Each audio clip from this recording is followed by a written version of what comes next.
Buenas, ¿qué tal todos? Hoy os traigo un vídeo de un tema del que tenía muchísimas ganas de hablaros y no es otro que de la Ofelia de Millet mezclada con Nick Cave and the Bad Seeds.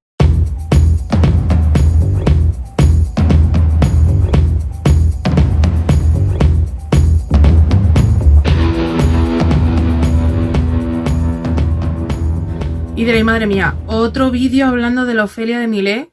Esta pesada no ha podido elegir otra pintura. Ya, lo siento, es que la Ofelia a mí me encanta. Tiene la culpa de que yo estudiase Historia del Arte. Nos llevaron en bachillerato a ver una exposición de prerrafaelistas y yo me quedé prendada de aquella maravilla.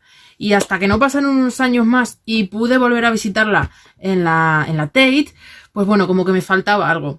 Y es que es una pintura que te impacta. Y te impacta no solamente por la habilidad técnica con la que está realizada, sino sobre todo por la cantidad de detalles que tiene. Y porque, madre mía, es que John Everett Millet la pinta cuando él tiene 22 añitos, en 1851. No sé, pensad en qué hacíais vosotros con 22 años o qué hacéis ahora con 22 años. Yo lo pienso y digo, hijos míos, hay que volver al siglo XIX porque nos llevaba, pero bastante ventaja. Y bueno, lo primero que tenemos que conocer es un poquito la historia. ¿De dónde sale este tema y por qué se ha repetido tantísimo? ¿Y por qué tuvo tanto auge, sobre todo en el XIX? Y es debido a que está basada en la obra de Shakespeare en Hamlet y cuenta cómo Ofelia enloquece tras ver a Hamlet en esa fingida demencia y perder también a su padre. Entonces, bueno, ella ahí colapsa y pues se suicida arrojándose a las aguas de ese río. ¿Por qué tiene tanto interés este tema en el 19? Bueno, pues va a interesar muchísimo porque se mezcla toda esa pintura del romanticismo con el decadentismo y con lo que van a crear esta hermandad de los prerrafaelitas. ¿Y por qué se pusieron ese nombre de los prerrafaelistas? Bueno, pues se pusieron ese nombre de los prerrafaelistas porque ellos lo que pretendían era volver a la pintura y a la literatura de antes de Rafael, es decir, al periodo previo al Renacimiento, a todo lo medieval, a todo lo que tuviese que ver con los cuentos antiguos, con la literatura antigua. Y bueno, y diréis, pero es que Shakespeare no es medieval, ya, es renacentista. Bueno, ellos van cogiendo un poquito de acá y de allá, pero tienen clarísimo que lo que no les interesa son las etapas más cercanas a ellos, como podría ser el barroco o el rococó, porque lo consideran desmesurado y carente de gracia y con demasiado artificio. Ellos quieren volver a lo más limpio, a lo más sutil. Claro, a lo más limpio, sí, pero sus composiciones están cargadas de detallismo.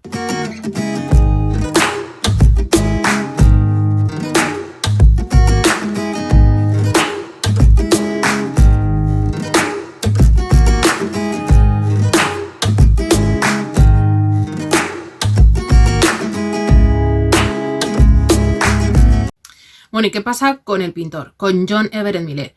John Everett Millet había crecido en un pueblecito en Jersey y cuando alcanza la edad suficiente ingresa en la Academia de Londres para aprender y para mejorar su técnica. Allí es donde va a conocer, por ejemplo, a Dante Gabriel Rossetti, entre otros, y formarán esa comunidad de pintores, esa hermandad. Alquilan un estudio juntos y bueno, pues comienzan a dibujar y a buscar por las tabernas quiénes pueden ser sus modelos.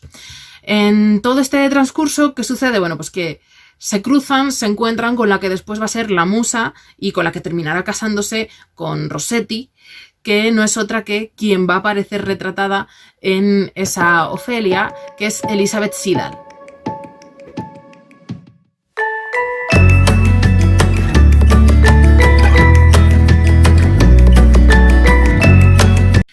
Y os voy a contar una de las anécdotas más famosas en torno a esta pintura, que no es otra que cómo se pintó, cómo se realizó este retrato.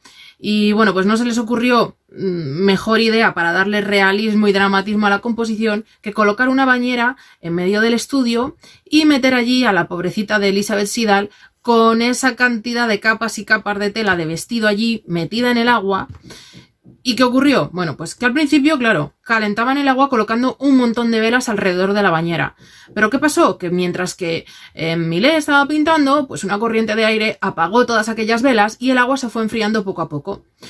Evidentemente, bueno, la modelo pues no se quiso mover de su puesto, permaneció ahí y cuando se quisieron dar cuenta el agua estaba helada y Elizabeth se puso muy enferma. ¿Qué sucedió? Bueno, pues lo primero que pasó fue que el padre de Elizabeth fue para allá y obligó a Millet a hacerse cargo de las facturas médicas de Elizabeth, que por aquel entonces fueron como unas 50 libras, que para el siglo XIX fue una cuenta bastante elevada. Durante mucho tiempo esta anécdota se llevó al extremo y se llegó a decir que, bueno, que Elizabeth había muerto para darle aquello pues muchísimo más impacto, ¿no? Y para crear esa leyenda en torno al pintor y a la modelo, que por cierto, no solamente fue modelo, también encontramos autorretratos realizados por ella, fue también artista y escritora. Así que no solamente posó, como en muchos libros os podréis encontrar.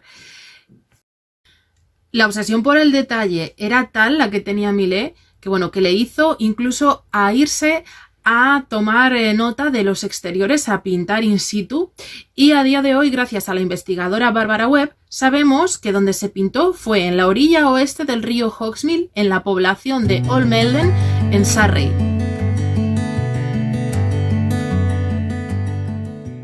Y muchas de las flores que aparecen, que están pintadas con un detallismo botánico, que es algo que, claro, que viene de esos estudios académicos que tienen todos los prerrafaelistas, pues aparecen entre ellas, por ejemplo, la amapola, que simboliza el sueño eterno, aparece también, por ejemplo, el sauce, aparece, entre otras, las margaritas, que simbolizan la inocencia.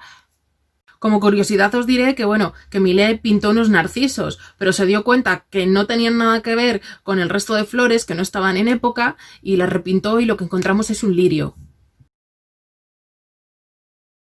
Bueno, y para que veáis hasta dónde influyó el tema de Ofelia en otros pintores, que el propio Arthur Hughes expuso en la Real Academia, en la misma exposición en 1852, una pintura con el mismo título, bastante más oscura y diferente.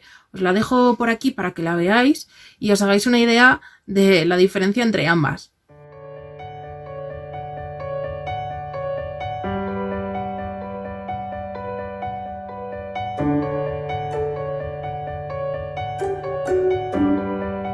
Y hay una anécdota bastante curiosa, que es lo que le pasó a Millet cuando estaba intentando pintar esas plantas en el río. Y es que aparecían un montón de patos y de cisnes y se comían las plantas.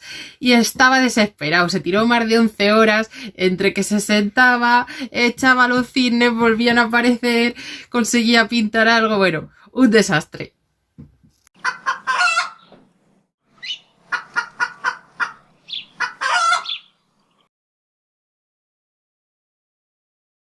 Bueno, si lleváis todo este rato escuchándome es porque os interesa, así que suscribiros y darle a like, porfa, que me ayudáis un montón.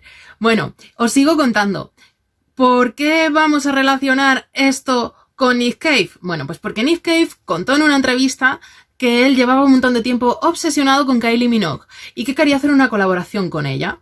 Y bueno, la colaboración que le propuso fue en una canción en la que un asesino tiene un diálogo con su víctima. Evidentemente, toda la letra y demás va relatando la historia, pero lo que nos interesa es el videoclip.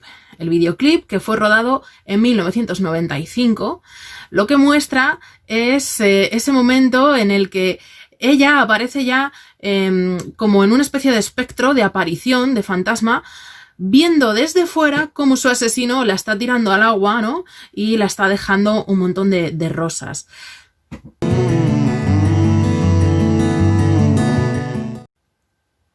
Esas rosas hacen referencia, evidentemente, al título de la canción, que es Where the Wild Roses Grow, o dicho de otra manera, ¿dónde crecen las rosas salvajes?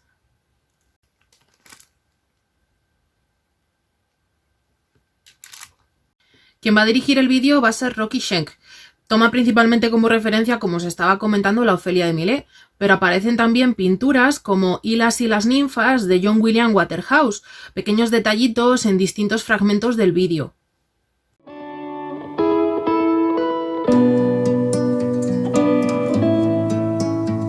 Y bueno, este tema de Where the Wild Roses Grow está incluido dentro de un subgénero bastante específico y bastante raruno, que son las Murder Ballads, que son las baladas de asesinato, donde se suele relatar esa obsesión enfermiza del asesino, ese falso enamoramiento por su víctima.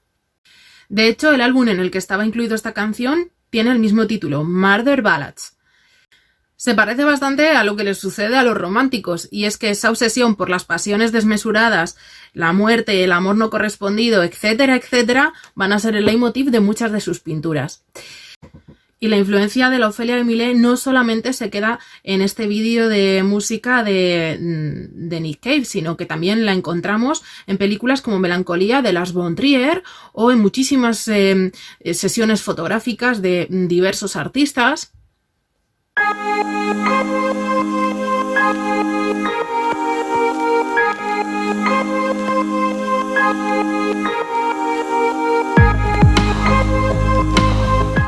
Una de las versiones que más me gusta es esta, en la que aparece cubierta de plásticos, rodeada de plásticos, y creo que es una imagen trucada bastante acertada para concienciarnos sobre el uso excesivo de plásticos. No recuerdo quién es el autor, así que si alguien lo sabe, por favor, que me lo chive por ahí, ¿vale? Dicho esto, si os interesa que en los próximos vídeos hable de otros pintores, como de William Holman Hunt, de Dante Gabriel Rossetti, de John William Waterhouse, pues me lo dejáis por comentarios y iremos pensando en algo. ¡Hasta la próxima!